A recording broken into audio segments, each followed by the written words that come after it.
Hello everybody, welcome back. Today as well we have got another video. In this video I'll show you how you can simply go ahead and request a refund a ticket on Ticketmaster. But before that, please do make sure to like our video, subscribe our channel, and yes, without any further delay we will simply go ahead and step into our video.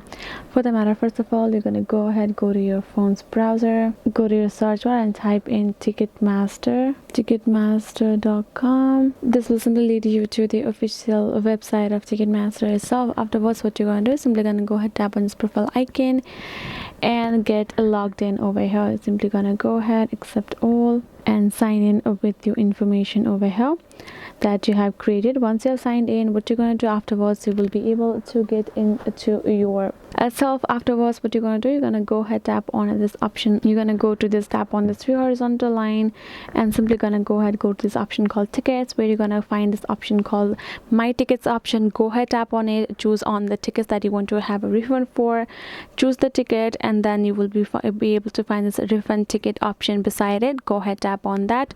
Now again, that will ask for you again to choose which one particularly for which event for yourself.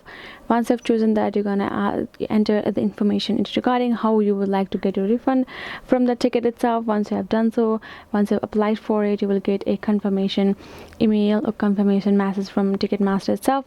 Afterwards, you can be sure of that you will get refund for your ticket like that. So this will be it, guys. That is practically the process. Hope this video was helpful to you all. Thank you so much for watching, and I'll see you guys in our next video.